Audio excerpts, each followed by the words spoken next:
A Viúva de Ouro. Em alguma galáxia nos confins desse vasto universo, especificamente no planeta do Nastra, o calor não vinha apenas do Sol.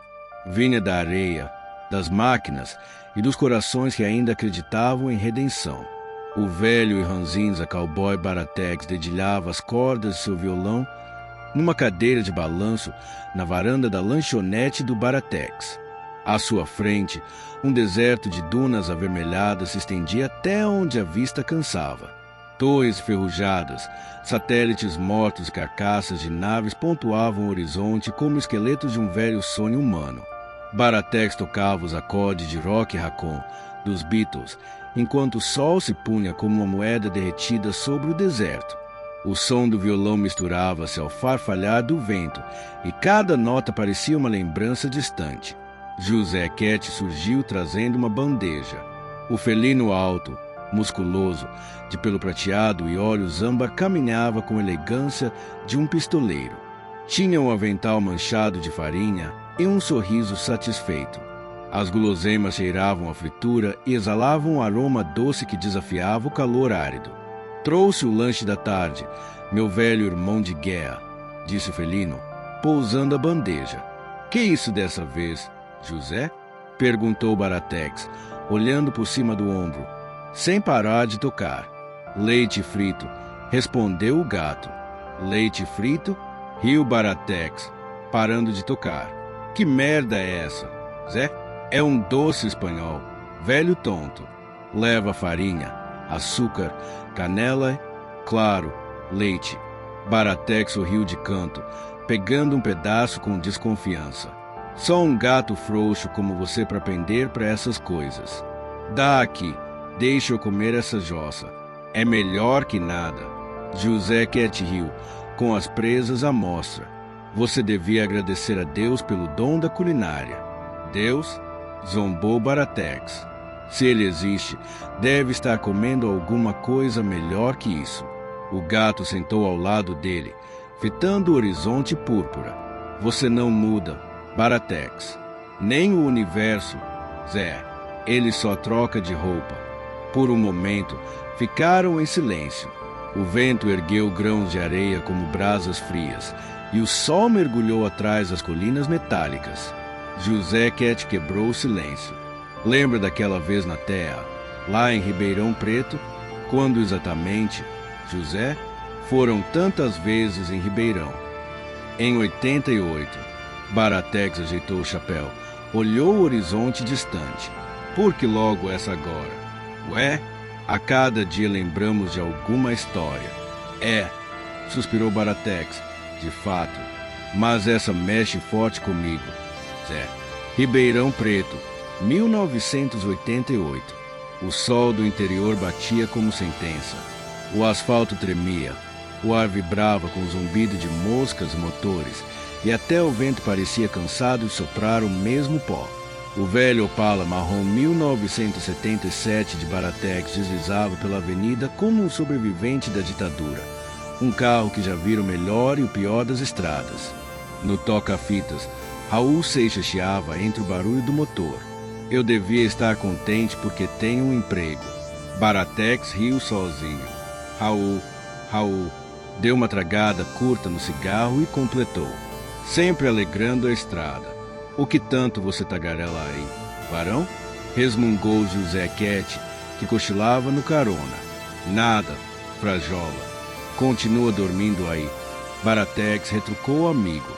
O pneu dianteiro direito começou a gemer, um som fino e insistente. Baratex encostou o carro diante do Emerson Auto e Serviços, um posto gasto na entrada de Ribeirão, meio oficina, meio confessionário de graxa e cafeína. Desceu devagar, olhando parafuso encravado no pneu. Mais um prego no caminho, e nenhum no caixão, murmurou. O som do compressor vinha do fundo da oficina.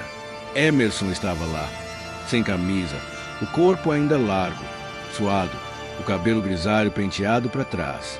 Levantou a cabeça devagar, como quem sente o cheiro do passado antes de vê-lo. Olha só, o poeta da capital. E você, o mecânico da eternidade, respondeu Baratex, abrindo o sorriso torto. Meu pneu resolveu filosofar com um parafuso. Emerson limpou as mãos num pano encardido. Você sempre traz problema de graça. Mas esse, pelo menos, eu conserto. José Quete saiu do banco do passageiro, espreguiçando-se sob o sol. O pelo prateado faiscou na luz. Emerson olhou com uma sobrancelha arqueada. E esse aí? Meu copiloto, disse Baratex. Não fuma, não fala palavrão e não me deixa morrer. Bem, quer dizer, palavrão fala sim. Às vezes. Então é mais confiável que você. O homem ajoelhou-se, examinou o pneu e cuspiu no chão. Uma vedação resolve. Mas o certo seria trocar o pneu. Veda essa bagaça. Se estourar depois. Estourou. Paciência, murmurou Baratex. O compressor gritou. O ar quente cheirava borracha e suor. Raul seguia cantando. Mas eu não me importo com nada. Baratex acendeu outro cigarro. E aí, Emerson, como anda a vida? Parada, igual carro sem gasolina. Melhor assim. E o coração? Troquei por um carburador. Menos dor de cabeça. Riram, aquele riso que só antigos cúmplices entendem. Quando o pneu ficou pronto, Baratex pagou em notas amarrotadas. Vai ficar uns dias? Emerson fitou Baratex. Depende. O cowboy filosófico deu de ombros. Se o vinho for bom e o pecado acessível. Então você vai ficar. Rio Mecânico. O bar Trianon era o tipo de lugar que só abria de verdade depois do pôr do sol. Durante o dia, era abrigo de bêbados e velhos jogadores de truco. À noite, se transformava em palco para fantasmas que bebiam para esquecer o que ainda lembravam. Baratex entrou devagar. Tirou os óculos escuros, deixou o cigarro queimar no canto da boca. O garçom reconheceu de outra vida, talvez de um poema lido num jornal velho. Cachaça ou vinho, doutor? Qual dos dois faz menos perguntas? O vinho. Então traga 2 taças, uma para mim e outra para a solidão. O rádio no balcão tocava Maluco Beleza, e o calor parecia dançar nas paredes de azulejo. Foi então que ela entrou. Lídia Valença, a viúva de ouro, vestido branco, lenço de seda no pescoço, olhar de quem já havia sepultado mais amores do que maridos. Falava pouco, mas o silêncio ao redor dela dizia tudo. Baratex a observou pelo reflexo da garrafa. Ela notou. O tipo de mulher que percebe quando alguém a admira e escolhe se retribui olhar ou destruir quem ousou. Posso? Perguntou ela, indicando a cadeira à frente. Claro, o vinho é democrático. Ela sentou, cruzou as pernas, acendeu um cigarro com calma. O garçom disse que você bebe sozinho. E você acredita em garçom? Depende do que ele serve. Riram baixo. A risada dela tinha algo de tragédia ensaiada. Você é daqui? Perguntou. Sou de lugar nenhum. E você? Sou daqui, mas já quis ir embora mais vezes do que devia. Então temos algo em comum. Arrependimentos geográficos. Ela bebeu um gole, olhou de cima a baixo. Lídia Valença. Seu nome? Baratex. Parece apelido de contrabandista. Já fui pior. José Quete entrou nesse momento, discretamente, e sentou num canto. O garçom empalideceu. Nunca viram um felino tão grande. Lídia apenas arqueou uma sobrancelha. Amigo seu? Meu anjo da guarda. Às vezes, literalmente. Você tem sorte. Não. Tenho dívidas. Ela riu. Aquela risada que parecia quebrar o calor do ar. Você parece o tipo de homem que atrai tempestade. E você, o tipo de mulher que dança na chuva. Por um instante, o mundo se calou. Nem o rádio ousou continuar. O vento soprou pelas frestas do bar, trazendo o cheiro doce e distante dos canaviais. O cigarro de Lídia desenhava espirais lentas, como se o destino tivesse pressa de começar. Baratex ergueu a taça. Ao acaso, Ela brindou ao perigo, e quando o vinho tocou os lábios dos dois, o relógio do bar marcou 9 horas, o mesmo horário em que, um dia depois, o corpo dela seria encontrado queimado num canavial às margens da estrada de Sertãozinho. Mas por enquanto, ninguém sabia disso. Por enquanto, ainda havia calor, vinho e o tipo de silêncio que antecede uma tragédia. O cowboy filosófico acordou com o som de um ventilador tentando cortar o calor. As pás giravam lentas, como se o ar estivesse cansado de existir. Baratex abriu os olhos e viu o teto alto, as cortinas translúcidas, o cheiro de perfume misturado com fumaça de cigarro. Lídia Valença dormia nua ao lado, o corpo coberto apenas por um lençol branco que parecia levitar sobre a pele. A luz da manhã entrava pelas frestas da janela, dourando o quarto como se o pecado tivesse hora marcada. Baratex ficou ali, quieto, olhando-a respirar. Pensou que nunca vira uma mulher dormir daquele jeito, em paz, como se estivesse se escondendo do mundo dentro do próprio corpo. Pegou o cigarro amassado do criado mudo e o acendeu com cuidado. Você fuma até dormindo, murmurou Lídia, sem abrir os olhos. Às vezes, ajuda a embaçar pesadelos. Ela abriu os olhos e o encarou por um instante longo, quase solene. Notei que você fala bonito. Isso é perigoso. E você beija bonito. Isso é letal. O riso dela foi curto, como um estalo de fósforo. Você não é daqui, né? Sou de onde o sol esquece de nascer. Lídia levantou-se, amarrou o lenço no pescoço e serviu 2 taças de vinho. Hora imprópria? Perguntou, erguendo uma delas. Não existe hora errada para se lembrar que está vivo. Beberam em silêncio. O vinho era denso, escuro como sangue fresco. No rádio, tocava Sampa, de Caetano, abafado pelas paredes da casa. Baratex deixou a taça sobre o criado e foi até a varanda. O ar quente o envolveu como uma lembrança. José Quete estava lá fora, encostado no batente, usando calça jeans surrada, camisa xadrez aberta no peito e botas de couro rachadas.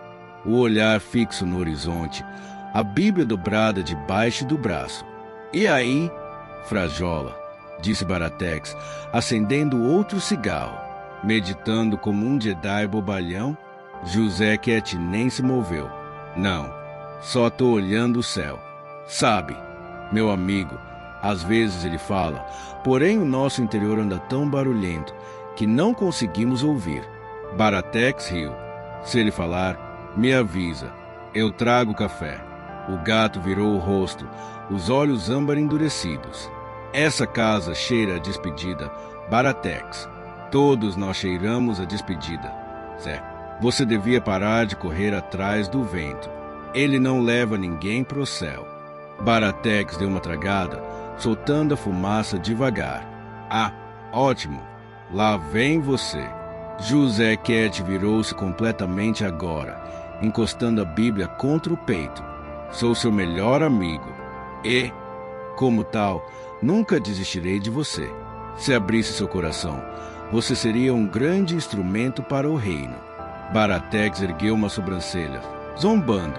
Logo eu, um sujeito que mal afina o próprio violão? Justamente, Deus usa desafinados para tocar corações duros. Baratex soltou uma risada rouca. Já abri meu coração. Zé, essa Lídia é fabulosa. Tolo, o silêncio entre os dois pesou. O vento fazia o pano da cortina bater de leve, como um aviso. Volta para dentro, Baratex, disse José Quete com voz firme. Tem olhares que são armadilhas. E tem gente que o diabo manda bonita só para parecer bênção. Baratex jogou o cigarro no chão, esmagando a brasa com o coturno, como sempre afiado em... É que o inferno não tira férias. Os dois ficaram em silêncio, lado a lado, olhando o sol morrer sobre o jardim da mansão. Lídia o esperava de pé, diante do espelho. O lenço no pescoço escondia uma pequena cicatriz. Ela o observou pelo reflexo. Seu amigo parece não gostar de mim. Ele não gosta de gente que tenta se esconder da verdade, Lídia. E você tem muitos segredos para tão pouco silêncio. E você acredita em quê? Baratex? Em coincidência? Talvez. E nas contas que ela me deixa? Ela virou-se, aproximou-se devagar e pousou a mão sobre o peito dele. Você fala como quem já foi perdoado, ou como quem desistiu de pedir perdão. O beijo veio calmo, cheio de urgência, desses que pedem desculpas pelo que ainda não fizeram. Mais tarde, o sol se rendia. Baratex descia as escadas, o cigarro pendendo da boca. José Ket esperava ao lado do Opala, braços cruzados, a Bíblia ainda debaixo do braço. Terminou a aula de teologia. Pecador? Pecado é só um ponto de vista. Zé, errado. É uma sentença. A diferença é que uns cumprem antes, outros depois. Você devia ser pastor. Já tem o terno invisível. E você devia ter medo. Baratex olhou para ele. Vi um sujeito sair daqui de madrugada, disse José Ket, de terno, com uma maleta preta. Talvez fosse o jardineiro. Jardineiro com perfume francês e sapato de couro. Baratex riu. Então era o jardineiro do Éden. José Ket suspirou. O ar dessa casa está errado. Até os retratos dela parecem pedir oração. Baratex abriu a porta do carro. Não se preocupe, Zé. Deus cuida dos justos e dos burros. Tomara que ele tenha turno extra para você. Então, na manhã seguinte, o rádio do bar Trianon trouxe a notícia. Encontrado esta manhã, em um canavial às margens da estrada de Sertãozinho, o corpo de uma mulher identificada como Lídia Valença, viúva de... O copo caiu da mão de Baratex. O vinho se espalhou como sangue sobre o balcão. As causas do incêndio ainda estão sendo investigadas. A polícia não descarta a hipótese de homicídio.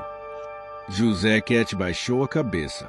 Emerson, o mecânico, limpando as mãos num pano sujo, observava o amigo com o olhar de quem já sabia o final antes do início. Eu te avisei que essa cidade só abraça para morder, disse Emerson. Baratex pegou o maço de cigarros com mãos trêmulas. Ela era viva demais para morrer assim. José Ket olhou firme para ele. Depois você reclama quando digo que precisa me ouvir mais, não?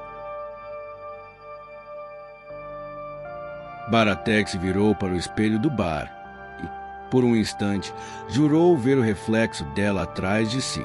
Um vulto branco, sorrindo. Depois, nada. Emerson então lhe trouxe uma garrafa de vinho. Ela te deixou isso, disse. Um vinho importado, o mesmo rótulo do Trianon. Baratex pegou a garrafa, olhou o vidro contra a luz. Dentro, algo refletia mais do que vinho. Talvez a resposta esteja aí dentro, disse Emerson. Baratex assentiu. Ou talvez o resto da minha alma. Vai por mim. Dê uma olhada, insistiu Emerson. O vento soprou poeira pela rua. O sol descia, queimando tudo de novo. E assim, entre o corpo e o vinho, o poeta soube. Alguns amores não morrem, eles apenas mudam de temperatura. O som do relógio parecia o de uma bomba prestes a estourar. Baratex estava sentado à mesa do quarto barato, os olhos fixos na garrafa que Lídia lhe deixará, a rolha ainda intacta. O vinho, escuro e espesso, refletia o rosto dele como um espelho deformado. Do lado de fora, Ribeirão amanhecia devagar, um sol fraco tentando se impor sobre a fuligem e a névoa dos canaviais queimados. A cidade parecia exalar o mesmo cheiro da morte dela. Baratex pegou um canivete, raspou o lacre e girou a rolha com cuidado. Nada. Mas, quando inclinou a garrafa, um som metálico bateu no vidro. Virou-a de cabeça para baixo, uma única chave presa a um pequeno chaveiro de cobre, com as iniciais LV, deslizou até o gargalo. E, preso a esse mesmo chaveiro, um pedaço de papel enrolado, colado com vinho seco, desdobrou com as mãos trêmulas. As letras borradas, mas legíveis. Se eu morrer, não foi por amor. foi por saber demais. Essa chave dá acesso ao galpão da Rua do Café. É lá que meu cunhado, Salim, meu algoz, gerencia seus negócios inescrupulosos. Baratex fechou os olhos. O ar ficou pesado. Sabia o que vinha a seguir. Horas depois, o cowboy filosófico foi à oficina de Emerson, contando seu achado. Doutor Salim, disse Emerson, enquanto colocava café no copo de metal. Empresário, dono de meia Ribeirão e sócio oculto de 2 usinas. A Lídia era viúva de um dos irmãos dele. Ela devia ter mexido onde não devia, ou com quem não devia, ou os dois. José Quete entrou na oficina com a Bíblia debaixo do braço. O Senhor me incomodou a noite toda, disse. E quando ele incomoda, é porque tem obra para fazer. Baratex riu. Dessa vez, a obra vai precisar de pólvora. Zé. Emerson pegou uma chave inglesa. Galpão da Rua do Café. É lá que o doutor guarda os esqueletos. Pelo visto, Baratex pegou a chave, guardou no bolso e acendeu um cigarro. Então vamos abrir o armário. O galpão cheirava a gasolina e medo. Pilhas de papéis, caixas metálicas, o eco dos passos perdendo entre os barris de óleo. Baratex, José Quete e Emerson adentraram o local. Lá dentro, sob o telhado de zinco, doutor Salim os esperava, de terno claro, paletó aberto, a mão direita segurando um copo de uísque. Ah, o candango que andou se esfregando com minha cunhada. Baratex manteve o olhar fixo. E você é o famigerado doutor Salim. Pelo visto, devo deduzir que sabia que Lídia me daria a chave do Sucovil? Mostrou o chaveiro de cobre. O sorriso do homem se desfez. Atrás dele, 3 seguranças ergueram os revólveres. Eu sei de tudo, jagunço enxerido. Se meteu onde não devia, forasteiro. Mas tudo bem, não tem problema. Ouvi dizer que é um poeta, não? Bem, poeta bom é poeta quieto. Baratex deu meio passo à frente, pondo a mão direita no revólver em seu coldre. Te garanto que não será mais quieto do que seu mausoléu. O primeiro tiro veio do fundo. José Quete reagiu mais rápido, saltando e cravando suas garras no capanga que tomou a iniciativa. Em segundos, o galpão virou um inferno de pólvora e eco. Emerson derrubou um dos homens com uma chave inglesa. José Quete recitou, entre disparos: 1000 cairão ao teu lado e 10.000 à tua direita, mas tu não serás atingido. Baratex, escondido atrás de uma pilha de barris, gritou: Ei, Frajola, não esquece que eu tô do lado errado da citação. Então muda de lado, respondeu José Quete, esmagando o crânio de um outro capanga. O último segurança caiu, mas doutor Salim ainda estava de pé, ofegante, a arma tremendo na mão. Você não entende. Ela era o problema. Ia entregar tudo. Ia arruinar a cidade. Então você resolveu arrumar o inferno. Meu irmão deu a ela tudo. Gritou o homem. Dinheiro, casa, poder, mas não amor. O silêncio que veio em seguida foi mortal. Baratex apontou o revólver, mas hesitou. A lembrança de José Quete ecoava. Tem gente que o diabo manda bonita só para parecer bênção. E Lídia tinha sido os dois. Salim aproveitou a hesitação, ergueu a arma, mas antes que atirasse, um galão de combustível tombou atrás dele, explodindo com o fogo do cigarro que caíra de sua própria boca. O clarão engoliu o galpão num rugido. Baratex e José Quete correram para fora, tossindo, cobertos de fuligem. Emerson veio logo atrás, mancando, o rosto chamuscado. O prédio ardia como o céu de um castigo antigo. Baratex, ofegante, olhou para o fogo. Ela merecia um fim melhor. José Quete balançou a cabeça. Ela teve o fim que escolheu. E você, o recomeço que não queria. Horas depois, o Opala marrom 77 cortava a estrada de Sertãozinho, o pôr do sol queimando o capô. José Quete dormia no banco do carona, a Bíblia aberta sobre o peito. Emerson voltará para a oficina. Disse que ainda tinha, motores para ressuscitar. Baratex dirigia em silêncio, o cigarro pendendo do canto da boca. O rádio chiava, e entre os ruídos de estática, a voz de Raul Seixas surgia. Eu prefiro ser essa metamorfose ambulante. Ele riu sozinho. Raul, você e eu, sempre mudando de forma para não morrer de tédio. No banco de trás, a garrafa vazia rolava de um lado para o outro, tilintando como um sino distante. Ela morreu por saber demais, murmurou. E eu sigo vivo por não saber de menos. A estrada seguia sem fim. O céu se fechava, tingido de fogo. E no horizonte, a certeza de que mais peripécias os aguardavam. Baratex dedilhou os dedos no volante como se tocasse violão. Sussurrou, quase rindo. Até lá, Lídia, que o vinho te mantenha quente. O Opala sumiu na poeira, engolido pelo entardecer, enquanto, no futuro, o velho Baratex sorria com a lembrança de Ribeirão Preto, lá em 88. Texto e arte de capa, Vinícius Pereira.